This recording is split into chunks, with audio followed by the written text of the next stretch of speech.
하나님의 은혜가 이 시간 우리들 모두에게 임하기를 주님의 이름으로 축원합니다. 오늘 말씀의 제목 한번 따라 하실까요? 믿음으로 보면 감사가 생깁니다. 아멘. 아멘. 오늘 한국 풍으로 찬양하기가 쉽지 않은데 아름답게 찬양해서 너무 감사하고 또 반주해 주셔서 감사합니다. 기약부도 감사하고 다시 한번 뜨겁게 한번 박수하겠다. 감사합니다. 오늘 설교 듣기 전에 이런 생각을 한번 하면 좋겠습니다. 여러분들이 어떤 어려움을 겪고 나서 아주 힘든 일을 겪은 다음에 옆에 있는 사람들한테 아유 그래도 감사하지 그런 얘기 했다가 옆 사람이 뭐가 감사하냐 라는 소리를 들어본 적이 있나 한번 생각해 보면 좋겠고요. 또 한 가지는 내 삶을 진지하게 들여다볼 때에 감사할 것이 진짜 없을까 한번 그런 생각을 하면서 오늘 말씀을 들으면 좋겠습니다. 먼저 이제 맥주 감사절은 어떤 것인가를 잠깐 소개하고 그리고 다른 간증을 하나 소개하려고 합니다. 맥주 감사절은 이스라엘 백성들이 애굽에서 종살이하다 하나님께서 출애굽시키고 그리고 가나안 땅에 들어가서 이제 너희들이 농사를 짓게 되는데 1년에 2번의 수확이 있을 거라는 거예요. 하나는 초여름에 밀과 보리를 거두는 첫 열매를 거두는 시기가 있을 것이고 그리고 가을역에 모든 과실을 얻는 그래서 포도, 무화과, 올리브, 대추야자 이런 맛있는 과일을 수확할 때가 있는데 이 첫 번째든 두 번째든 너희가 수확을 거두면 그냥 있지 말고 하나님 앞에서 축제를 벌여라. 그래서 하나님께는 감사의 예물을 드리고 그리고 너희들끼리는 그것을 나누면서 함께 기뻐해라 라고 하는 것이 이제 7.7절과 초막절, 초실절 이렇게 해서 유대 성경에 기록된 절기입니다. 그래서 우리 신앙인들이 물려받아서 맥주 감사절과 그리고 추수 감사절로 지킵니다. 맥주 감사절은 이제 농경문화에서 나온 것이기 때문에 우리가 직접 농사를 짓는 사람이 아니라 실감이 좀 없지만 그렇다고 해서 감사할 게 없느냐 있지요. 하루를 살아도 하나님의 은혜인데 세상에 2026년 6월까지 6개월 동안 나를 지켜주신 하나님을 생각할 때 가만히 있을 수가 없는 거죠. 그래서 맥주 감사주의를 지키고 또 추수 감사절 때는 1년 동안 지켜준 하나님의 은혜에 감사해서 추수 감사 주일로 지킵니다. 그래서 그것도 하루만 지키기가 너무 하나님한테 죄송해서 일주일 전에 우리가 마치 잔치를 준비하는 것처럼 특별 기도를 통해서 기도하고 찬양하고 특송도 하고 또 말씀도 듣고 그러면서 한 주간을 보낸 것이 맥주 감사절에 성경에 나와 있는 내용들입니다. 자, 오늘 설교는 믿음으로 보면 감사가 생긴다. 그런 제목으로 오늘 말씀을 나누고자 합니다. 얼마 전에 어떤 부인 권사님이 저한테 전화 왔어요. 목사님 어디세요? 교회인데요. 아유 교회 계세요? 그러면 제가 기도 좀 받으러 가면 어떨까요? 그래서 오시라고 그랬어요. 지하 주차장에서 만났는데 보니까 남편 권사님하고 같이 왔어요. 그런데 하얀 차를 이렇게 승용차를 가져와서 나는 차를 새로 사서 축복기도 받으려고 왔나 보다. 이제 그러고 차에 탔는데 그 남편 권사님이 저한테 그러는 거예요. 목사님, 제 개인 택시를 처분했어요. 이거 그 차가 어떻게 된 거냐 했더니 그 개인 택시를 이렇게 처분하면서 위에 이렇게 등 달려 있는 거 있잖아요. 그걸 하고 또 안에 이렇게 계기판 이런 거 해가지고 그거를 그 리모델링 해가지고 승용차로 개조할 수가 있대요. 그래서 승용차로 개조해서 목사님한테 이렇게 보고도 드리고 또 세차 개념의 생각이 들어서 기도도 받으려고 이렇게 왔습니다. 근데 그 얘기를 하는데 제 마음이 짠한 거예요. 만감의 교체가 되는 거예요. 그냥 젊은 사람이 새 차를 사가지고 와서 기도한다 그러면 그냥 그 생각만 하는데 이제 나이가 이렇게 드셔서 그분도 젊었을 때 그 차를 처음 운전하면서 개인 택시를 하면서 가졌던 꿈도 있었을 거고 힘도 있었을 거고 이제 그러잖아요. 그런데 이제 연세가 이렇게 들어가면서 어쩌어쩌 내려놔야 되겠구나 그런 나이가 돼서 그걸 내려놓으려니 얼마나 마음이 헛헛할까 그런 생각이 막 들면서 또 그런데 상황만 보면 그런데 또 그분 표정을 보니까 그래도 하나님 앞에 감사하죠. 제가 이게 있어서 그래도 식구들도 건사할 수 있었고 제 생활도 하고 무엇보다도 하는 동안에 큰 사고가 없어서 오늘까지 잘 마친 걸 생각하니까 너무 감사해요. 그런 겁니다. 상황으로 볼 때는 젊을 때보다는 많이 쇠해져 있는데 믿음으로 자기 인생을 보니까 뭐가 생기더라? 감사가 생기더라. 그런 걸 보면서 함께 기도하는데 저도 가슴이 뭉클한 거예요. 눈물이 핑 도는 거예요. 같이 진하게 기도하고 그렇게 보낸 적이 있습니다. 믿음으로 보면 감사가 보입니다. 뒤집어서 얘기하면 인간적인 일반적인 상식으로 보면 감사는 안 생깁니다. 믿음으로 볼 때 감사가 생긴다는 것 오늘 마음에 담기를 주의 이름으로 축원합니다. 오늘 본문에 있는 말씀은 이스라엘 백성들이 바벨론 포로로 갔다가 70년 만에 돌아왔습니다. 근데 이스라엘 백성들은 하나님의 성전이 예루살렘의 중심에 있었거든요. 근데 포로로 잡혀갈 때에 그 솔로몬 성전이죠. 첫 번째 성전. 그게 완전히 붕괴된 것을 저들이 알기 때문에 돌아와서 국책 사업의 첫 번째가 성전을 재건하는 것이었습니다. 방해도 있어서 우여곡절이 있었습니다만은 이제 학계 때는 다시 재건을 하려고 그러는데 그 재건하고 있는 이스라엘 백성들이 얼굴이 다 그냥 침울한 거예요. 그런 상태에 오늘 본문에 있는 말씀이 시작이 됩니다. 하나님께서 학계 선자를 불러서 학계야 너 가서 여기 총독으로 와 있는 수르바벨과 대제사장인 여호수아와 그리고 이스라엘 백성들에게 꼭 일러줘라. 그들이 지금 이 재건하는 성전을 이렇게 보면서 과거의 솔로몬의 성전 이 럭셔리하게 이렇게 지어졌는데 그거에 비해서 너무 초라한 것을 지으려니까 저렇게 마음이 심란해하는 것 같다. 그러니까 너는 가서 그들에게 심란해하지 말아라 그래라. 굳세라고 그래라. 힘을 내라 그래라. 이유가 뭔지 아니? 내가 그들과 함께 있기 때문이야. 내가 그들과 함께 있기 때문이야.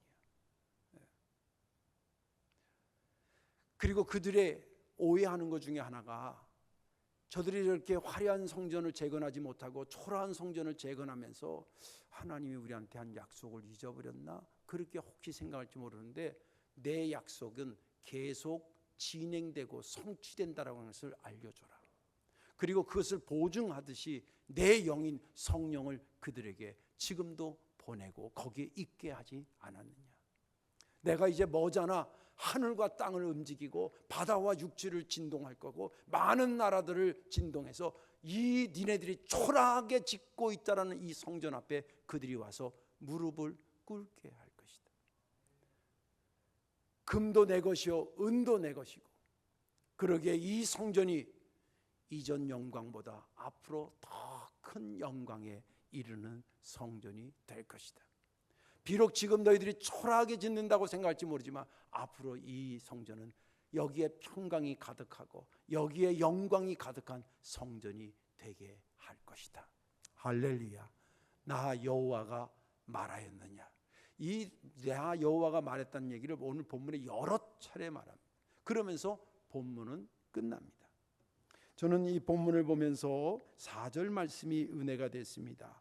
그러나 여호와가 이르노라 수르바벨아 스스로 굳세게 할지어다 여호사닥의 아들 대제사장 여호수아야 스스로 굳세게 할지어다 여호와의 말이니라. 이 땅 모든 백성아 스스로 굳세게 하여 일할지어다 내가 너희와 함께 하노라 만군의 여호와의 말이니라.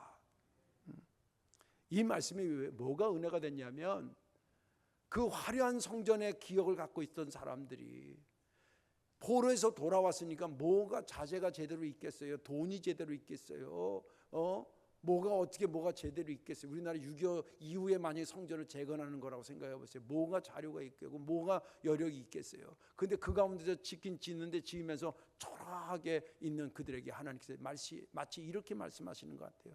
네가 지금 지으려고 하는 게 초라하게 보이지 그러나 그걸 초라하게만 보지 말라는 거예요. 내가 거기에 함께 있고 내 언약이 지금도 진행 중인데 너희가 단순히 외모적으로 초라한 것을 보고 그것 때문에 주저앉아 있지 말라는 거예요.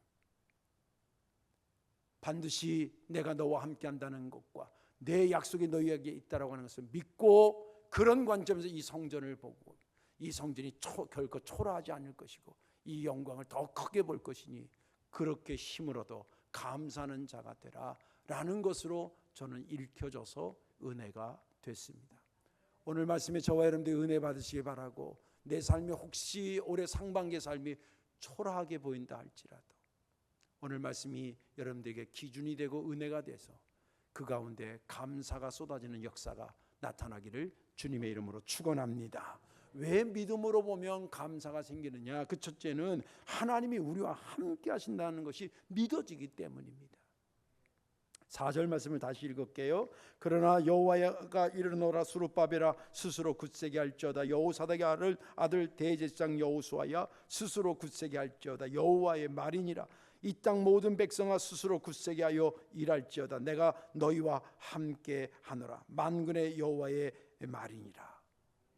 이 말씀이 중요한 게 여러 가지 중요한 단어들이 있는데 그 중에서 뺄 수 없는 것이 4절 가장 먼저 나오는 그러나라고 하는 접속사입니다. 여러분들 그러나라고 하는 접속사는 어떤 용도인지 알겠죠? 앞의 내용을 다 뒤집을 때에 쓰는 접속사가 그러나입니다. 그러면 하나님께서 3절까지의 내용이 뭔데 그것을 뒤집으셨다는 거예요. 그 3절에 보면은 초라하게 지어지는 걸 보면서 마음이 심란해 있는 그 수룹바벨의 사람이나 또 여호수아나 그 여러 이스라엘 백성들의 그들의 심정의 상태를 말해주고 있거든요. 근데 그걸 뒤집어서 그러나라고 뒤집습니다. 하나님이 뭐로 제시하기 위해서 그러나로 뒤집니다. 그것은 내가 너희와 함께 한다는 것이었습니다. 사실은 우리는 연약하기 때문에 문제가 크냐 또 어떤 그 내가 거기에 대해서 너무 연약하다고 그렇게 느껴지면 그것에 영향을 받는 것이 사실입니다. 그런데 이런 영향받는 것을 한 번에 뒤집는 것이 뭐냐면 하나님이 함께 하신다는 거예요. 우리가 만약에 학생이라고 생각합시다. 어떤 책의 교과서에 보니까 문제가 너무 어려워. 내 머리로는 도저히 풀 수가 없어. 야, 큰일 났네, 큰일 났네. 그런데 한 방에 그 상황을 뒤집을 수 있는 게 있어요. 뭐냐면 수학 선생님이 오면 돼. 무슨 말인지 이해가 되시죠?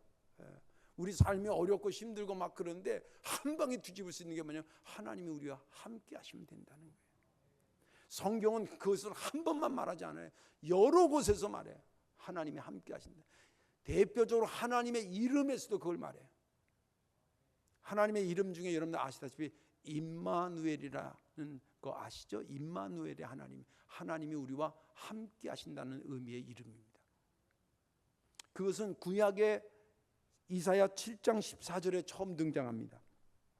그러므로 주께서 친히 징조로 너희에게 주실 것이라 보라 처녀가 잉태하여 아들을 낳을 것이요 그의 이름을 뭐라고? 임마누엘이라 하리라. 그리고 그 말씀이 계속 이어져서 마태복음 신약으로 와서 예수님이 탄생할 때 마리아에게 하신 말씀입니다. 1장 23절에 보라 처녀가 잉태하여 아들을 낳을 것이요 그의 이름을 임마누엘이라 하리라 하셨으니 이를 번역한즉 하나님이 우리와 함께 계시다 합니다. 하나님이 함께 하신다라고 말씀하시고 이 말씀을 합치면 이런 뜻이에요. 하나님이 우리와 함께 하신다는 내용과 그 함께 하신다는 것을 실제 나타내신 분이 예수 그리스도다 그 뜻이에요. 그래서 예수님이 이 땅에 오셔서 만나는 사람들마다 뭘 느꼈냐면 하나님이 나와 함께 한다라고 하는 것을 느꼈어요.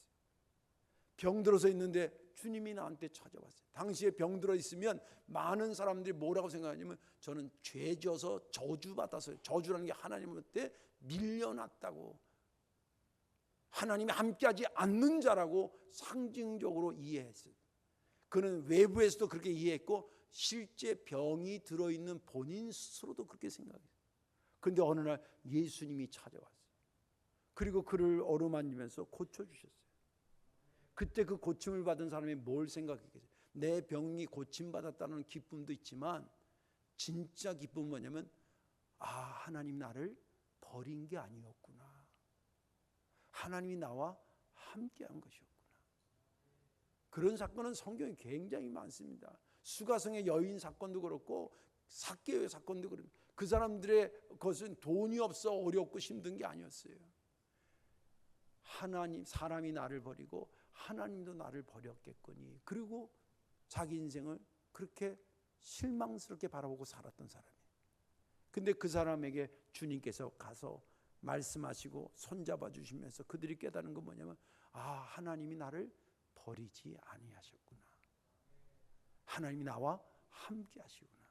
그러니까 하나님이 함께 하신다라는 것은 우리가 생각하는 그 이상의 하나님의 위로 중에 위로를 표현하는 중에 내가 너와 함께 한다는 얘기예요. 엄청난 선언이고 엄청난 축복입니다. 이것이 이스라엘 백성들에게 임한 겁니다. 낙심하고 있던 그들에게 하나님이 너와 함께 하잖아. 하나님이 너와 함께 하잖아. 그렇게 임하신 겁니다. 그런데 여기에 문제가 하나 있습니다. 어떤 문제냐면, 학개 선지자를 통해서 하나님이 내가 너희와 함께 하자. 너희들이 보는 게 초라하지만 내가 너와 함께해. 힘내서 다시 재거나 라는 선포를 했는데 두 종류로 나눠지는 거예요. 하나는 계속 초라한 것만, 말은 듣는데 계속 초라한 것만 쳐다보고 있어요. 지금 여기도 그런 사람이 있는 것 같아요.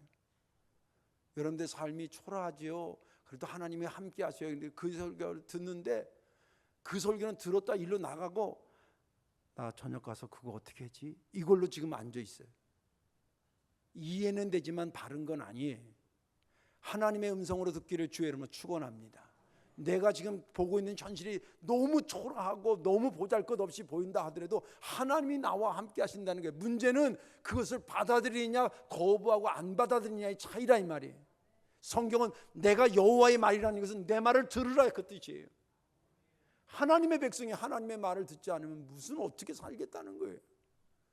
하나님 말씀을 선별해서 듣습니까? 내가 할 수 있으면 오케이고 내가 하지 못하면 밀어내는 겁니까? 아니잖아요. 여호와의 말이라는 말은 뭐냐면 쉐마 이스라엘이라, 이 말은 뭐냐면 무조건 들으라 그 말이에요. 무조건 믿으라는 거예요. 저는 제 말을 하면서 여러분들에게 최영석 목사의 말을 무조건 믿으라고 말할 수 없어요. 나는 그럴 능력이 없기 때문에 그래요. 근데 우리 하나님께서 말씀하실 때는 그분이 다 생각이고 그분의 다 능력이 있어 그 말을 하신 줄로 믿으시기 바랍니다. 네가 보는 게 초라하냐? 그래서 내가 너와 함께 하는 거야. 그러니 힘을 얻고 그것으로 일하고 거기서 감사하는 자가 돼 라고 주님은 말씀하셨던 것입니다. 너무 감사하게 이스라엘 백성들이 그 얘기를 듣고 하나 둘씩 바뀌기 시작합니다. 그리고 하나님이 비록 우리가 초라하게 지어도, 초라하게 지으면 하나님이 안 계실 줄 알았는데, 쳐다도 안 보실 줄 알았는데, 초라하게 지어도 하나님이 이 성전 짓는데 함께 하신다니까 내가 힘을 내야지. 그리고 그 성전을 재건합니다. 우리 역시 마찬가지입니다. 우리 상황을 보면 작년이나 재작년이나 비교해보면 물가도 오르고 수입은 늘지 않고 나이는 들어서 힘은 빠지고 특별히 좋은 것도 별로 없는 것 같고, 이런 안타까운 현실만 보게 되면 한숨만 푹푹 나오게 됩니다. 한숨 쉬고 있는 나를 하나님께서 뭐라 그러겠어요? 그렇구나, 계속 한숨만 쉬고 살아라 라고 하시겠어요? 아니면 아무개 권사야, 그래서 내가 너와 함께 하는 거 아니야. 내 말 믿고 그리고 힘 얻어서 감사하는 자가 되라 라고 말씀하시지 않겠냐는 거예요. 이 음성을 듣기를 주의 이름으로 축원합니다. 계속 한숨만 쉬다 보면 한숨만 쉬다가 한숨으로 가는 인생이 돼요. 그러나 한숨을 쉬고 왔더라도 오늘 말씀 들으니까, 그래, 하나님이 나와 함께 하신다는 것보다 더 값진 것은 없다라는 그런 믿음 가지면, 여러분들이 어느 곳에 있든지 초라한 상태에 있다 하더라도 절대 초라하지 않는 그런 사람이 되고 거기에서 감사하는 그런 믿음의 사람이 되게 되는 것입니다. 주인공들 다 되시기를 주의 이름으로 축원합니다. 또 마지막 하나는 왜 믿음으로 보면 감사가 이렇게 생기냐면, 하나님의 약속은 반드시 성취된다는 것이 믿어지기 때문에. 5절 말씀 보겠습니다.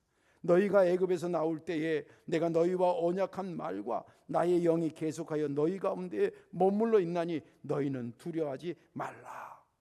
이것은 초라한 것을 보면서 실망해 있는 이스라엘 백성들에게 하나님께 주신 위로의 말씀이에요. 근데 그 위로의 말씀을 하면서 두 가지 걸 얘기했다는 그 내용이 뭐냐면, 내가 너희들을 출애굽할 때 너희들과 약속했던 언약이 사라진 게 아니라는 거예요. 그리고 그것을 보증하기 위해서 내 영을 너희 가운데 지금 심어줬다는 거예요. 그것으로 주님께서 얘기하십니다. 왜 주님이 그 말을 하셨을까? 이유가 있지 않았겠어요? 우리의 연약함을 봤기 때문에요. 우리의 연약함, 이스라엘의 연약함이라는 게 뭐냐면 저나 여러분들이나 다 비슷비슷해요. 이게 좀 어려운 내용인데 잘 들으세요. 우리는 하나님으로 상황을 해석하는 것이 돼야 되는데 거꾸로 상황을 통해서 하나님을 해석하려는 못된 습관이 있어요. 예를 들자면 이런 거예요. 내가 원하는 걸 막 기도했어. 그때 하나님께서 더 크니 응답해 줄 거예요. 그러면 막 할렐루야 그리고 하나님 계시는 것 같아. 막 옆에 계신 것 같아. 근데 또 어느 날은 기도했는데 내 마음대로 안 됐어. 하나님이 김 집사 집으로 갔나 보다. 이딴 생각한다 이 말이에요. 상황으로 하나님을 자꾸 해석하려고 그러면 안 돼요. 하나님으로 상황을 해석해야지. 어려운 얘기지만 잘 들으셔야 돼요. 하나님이 함께 하신다, 하나님의 언약은 정확하다라고 그러면 그것을 가지고 상황을 보는 거예요. 근데 상황하고 이게 말이 안 맞는, 그래도 하나님이 선한 뜻이 있을 거야. 그리고 기다려지고 거기서 감사하는 자가 되는 거예요. 그런데 하나님의 특성 중에, 하나님의 본성 중에 뭐가 있냐면 진실하심이 있어요. 하나님은 거짓말하지 못해요. 하지도 않고 하실 수도 없어요. 그건 제 생각에 성경이 그렇게 말해주고 있어요. 민수기 23장 19절에 이렇게 얘기했습니다. 하나님은 사람이 아니니 거짓말을 하지 않으시고 인생이 아니니 후회가 없으시도다. 어찌 그 말씀하신 바를 행하지 아니하시며 하신 말씀을 실행하지 아니하시랴. 또한 이사야 14장 24절에 이렇게 기록되어 있습니다. 만군의 여호와가 맹세하여 이르되 내가 생각한 것이 반드시 되며 내가 경영한 것을 반드시 이루리라. 이런 하나님의 진실함을 통해서 상황을 보라는 거예요. 예. 비록 내 상황이 내 생각대로 되지 않는다 해도 우리에게 복 준다고 하신 가장 선한 것으로 역사하시겠다고 하는 하나님의 약속은 상실된 게 아니라는 거예요. 예.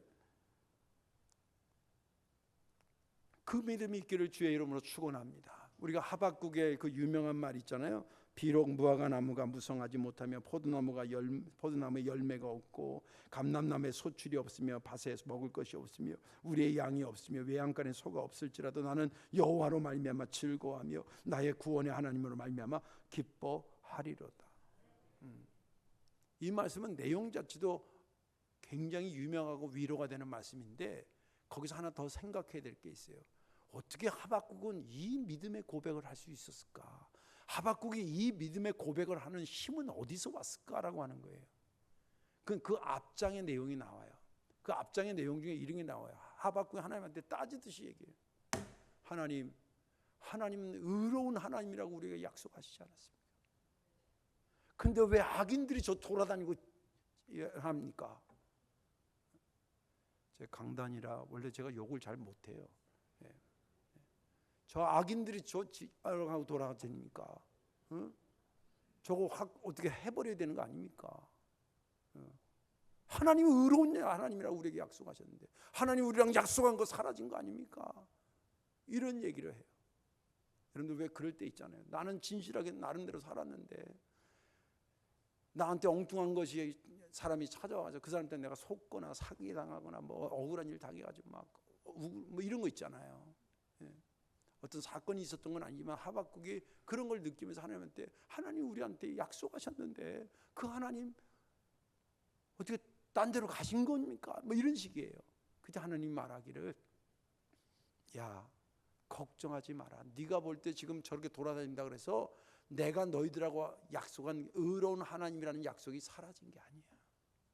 내가 적당한 때가 되면 다 심판하고 목을 비틀을 거야. 그가 그 내용을 듣고 뭘 생각하냐면 현실을 볼 때는 하나님이 약속을 잊어버린 것 같았는데 하나님 직접 말씀하시기를 그 약속은 지금도 유효하다는 말씀을 듣습니다. 그리고 났더니 포도나무에 포도가 없고 있고 상관이 없는 거예요. 우리의 양에 소가 있고 없고가 별로 그렇게 중요하지 않은 거예요. 하나님이 나랑 약속하신 것을 지금도 지키시고 있다는데 비록 내가 보는 것이 허접하고 초라하게 보인다 하더라도 내가 여기 매여가지고 하나님의 약속이 진행되고 있는데 마치 다 끄는 것처럼 착각하면 안 되구나. 그래서 하박국이 말하기를 나는 여호와로 말미암아 다른 거 다 이제 안 보겠다는 게 여호와로 말미암아 그 약속을 지키시는 하나님을 말미암아 내가 기뻐하고 즐거워하고 감사하겠다고 고백한 것이 그 유명한 구절이 된 것입니다. 저는 하박국만 그렇게 살아야 된다고 생각하지 않습니다. 오늘날 이 시대의 하박국의 고백을 하는 저와 여러분들이 되어야 되지 않겠습니까? 여러분들 형편이 어떻다 하더라도 하나님이 우리를 향한 하나님의 약속은 사라지지 않았고 그것을 기억하도록 성령을 우리 속에 지금도 내재케 하여 주신 것입니다. 이것이 믿음으로만 보인다 이 말이에요. 이게 보여지고 이게 확신되어지면 그 사람은 자기도 모르게 그 상황에서 감사하고 감사하는데 그런 사람이 되어야 된다고 성경은 우리에게 말해주고 있고 오늘 그 말씀을 듣는 우리 모두가 되기를 주의 이름으로 축원합니다. 이제 말씀을 정리하겠습니다. 2026년도 한국 상황은 그렇게 좋지 않습니다. 경제 지표가 그걸 말해주고 있고 환율이 그걸 말해주고 있고 더 난감한 거는 이게 언제 끝날지 모른다는 것이 상당합니다. 일반적으로 사는 사람들은 잘 모르지만 수출을 하는 분이라든지 저는 뭐 그런 정도는 아니지만 제가 외국에 가고 선교비를 보내고 하는데 심지어는 태국 바트도 안정적인데 한국 돈만 이루고 있어요. 그 요인은 뭐 여러 가지 요인을 찾더라고요. 전쟁이 나고 유가가 상승하고 이게 끝날 줄 알았는데 안 끝나니까 그렇게 예측할 수가 없고 이러면서 계속 널뛰기를 한다는 거예요. 그 전에 조금 그래도 우리나라 안정적일 때에 비하면 상당히 초라한 상태가 우리의 상태고 우리나라의 상태입니다. 우리가 아무리 믿음으로 살지만 한국에 살기 때문에 한국의 경제적인 지표에 영향을 받네 안 받네 해도 받으며 삽니다. 상반기 때 뭐가 감사할 게 있어? 환율 올랐지, 물가 올랐지, 수입은 줄었지, 뭐가 감사할 게 있어? 이게 일반적으로 할 수 있는 소리들입니다. 그러나 믿음을 가진 사람들은 그래서는 안 된다는 거예요. 성경은 그렇게 말해주고 있지 않다는 거예요. 하나님 아주 그것을 단호하게 말하고 있습니다. 네가 그렇게 초라하게 보는 건 내가 이해한다. 그렇지만 내가 너를 떠난 것은 아니다. 내가 너와 약속한 것이 사라진 것은 아니다. 그 약속, 그 믿음을 붙잡고 오늘도 감사하며 나아가시는 저와 여러분들 다 되시기를 주님의 이름으로 축원합니다. 기도하겠습니다.